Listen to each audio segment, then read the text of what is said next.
Welcome to another edition of Revive and Thrive, and this is episode number 21. I'm your host, Joshua Blum. Today's episode is brought to you by the letter U. U is for understanding. This particular episode, as well as all of them, are about physician burnout, specifically for fathers. If you're new to us, this is a podcast that has been going through the alphabet one letter at a time, and it's about things you can do, little things you can do, little actionable steps you can take in your day-to-day life to combat this syndrome, idea, concept of burnout. Specifically talking about it from a small niche group, but it could be widely applicable to a number of other professions and other activities in life. And today's topic is all about understanding, or rather the lack of understanding when it comes to what to do about a particular situation is often not enough. So in medicine, one of the ways in which we're trained, I think, and this makes us maybe a little bit different than some other para-medical professionals, is that we're sort of trained to get to the bottom of things, to figure out why. You can name something, you can say, well, this is a X, Y, or Z diagnosis, and this person has congestive heart failure or whatever. But the underlying thing is that even though we've labeled that as such, is always, well, why did that happen? That particular diagnosis doesn't necessarily tell you why that happened, and therefore what you can do about it. And so the whole idea and the way we're trained is that, okay, when we formulate an assessment, then we then create a treatment plan based on that, and then we continue to revise as we go. And if the treatment plan doesn't work, then we go back and revise our assessment. So the information is like continuous, and it's a continual process of revision and course correction. I mean, that's the ideal. It doesn't always happen, right? But that's the ideal that we sort of learn in medical school, hopefully, and continue to revise in residency, really the rest of your practice. When it comes to this particular topic, I think many times we have a good understanding, or at least an inherent understanding, about some of the things that lead us to get burned out. This feeling of hopelessness and meaningless in what we do. We may pin it on, well, I'm having a lot of problems at home. I'm having a lot of problems, at work. There's a lot of things I can't control. Administration is not supportive. Medicine, in the way it's structured in this kind of, we're recording this in the U.S., it's dysfunctional, blah, blah, blah. I mean, you go to whichever country that you happen to be living in, and if this is applicable to you, I'm sure there's problems inherent in whatever system you practice in. I think we often can put those things to words. The question is, okay, well, once you figure that out, well, what do you do about it? One thing that I've noticed over the course of time is people often, they know more or less what they need to do. It's not like they don't know. Let's put it as a simpler example, maybe, not necessarily easier, but maybe sort of a slightly different one, maybe help to illustrate this point. Let's just say people need to exercise. So people inherently know that. They know the sort of things they're supposed to do, to be more active. It's like when you learn those lessons as a kid, or those things like drugs are bad, kids, don't do drugs. It's like people don't know that, but that doesn't necessarily stop them from doing it, right? So the simple knowledge is usually not sufficient. I'm a psychiatrist, and so when we talk about understanding, there's a kind of therapy, and this is the sort of old school psychoanalytic kind, the kind that people normally think that psychiatrists do, where you lie on the couch and everything like that. There are some people that still do that, psychoanalysts who do that. It requires quite a bit of training, but the idea was that if you get to the bottom of things, that you get a good understanding about why you do the things you do and why you behave the way you do, that you will then be able to change those things. Or perhaps just the understanding of it will lead to less mental anguish and so forth. And I think that is true for a certain subset of people. However, there are definitely many other people who can get totally lost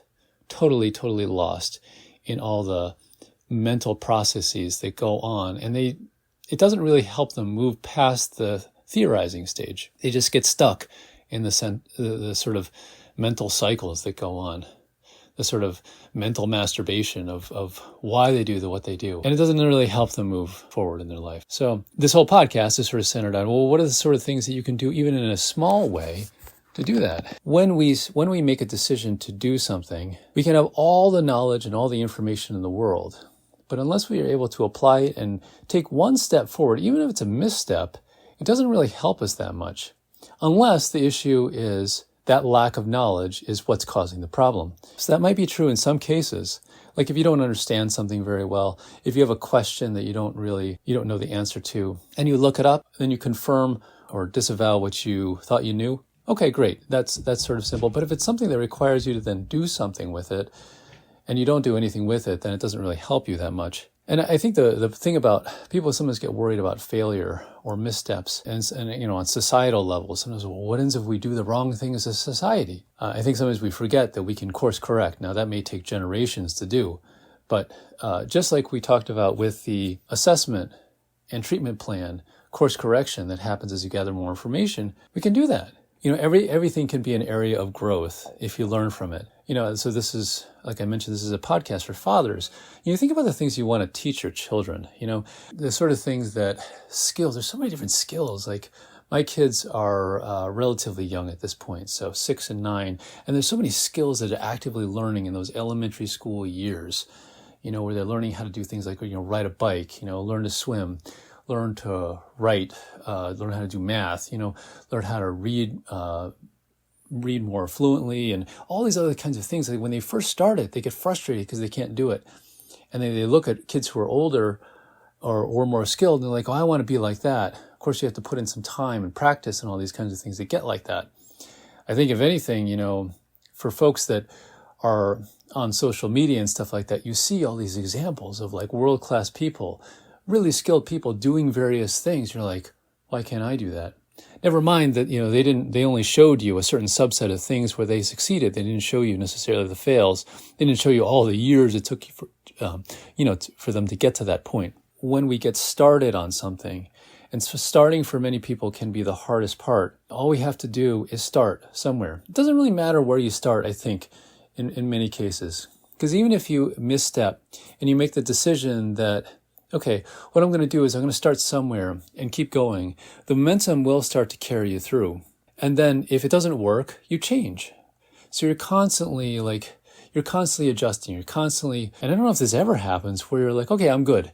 Because then you're not growing, you're not changing, you're not moving forward, you're just plateauing. And unless you're, for somebody who's already very good at what they do in whatever walk of life it is, then maybe they just want to maintain that. But after a while, that gets boring, and that leads to a drop-off in what you do or the enjoyment you take out of an activity, unless it's something that's very routine and rote in your life, in which case, maybe you're just doing it because you're doing it, but you're probably not enjoying it that much. Like how much do you enjoy brushing your teeth? It's something you do. I would say the other thing is that understanding can also be compassion. If you're listening to this as a physician, you're obviously intelligent. But assuming that even so, if you're in the average of whatever group you're in, that means there's people that are more intelligent than you, to use the intelligence example, and there are people that are less intelligent than you, and you're somewhere in the middle. So if we think about that, assuming that we're in the average, half of whatever society we're in will be below us in ability or understanding or whatever, that their perspectives and their outlooks and their abilities may in fact be different than ours.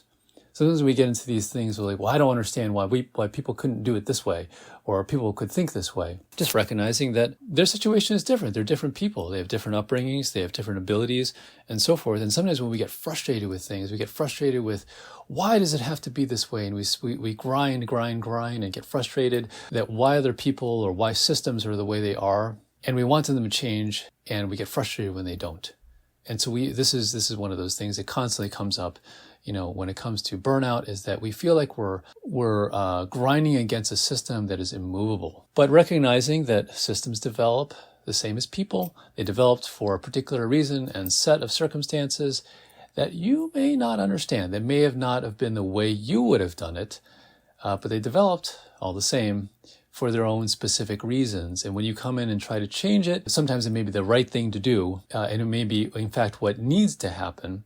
And it takes somebody else who sees things differently to make that happen. But you are going to go against the grain, and you're going to put in a hell of a lot of time and effort to do that. And again, it may, in fact, be the right thing to do at the moment. But I think being kind to yourself in the process, and to having some, maybe kindness might be a strong word, but at least leeway with other people or other systems, because what may be stubbornness or stupidity or flakiness or whatever in your eyes, and in fact may be that, but could be also inability or disability or making do with the best they had at the time. It helps to put that in perspective. Like sometimes the intent is not necessarily to create a lousy situation for people. The intent was just to get by just like anybody else and get through the day and do the best with what they had to offer. I'll give you an example. I remember once in another life I worked, this was probably in residency or fellowship. I was in Tanzania,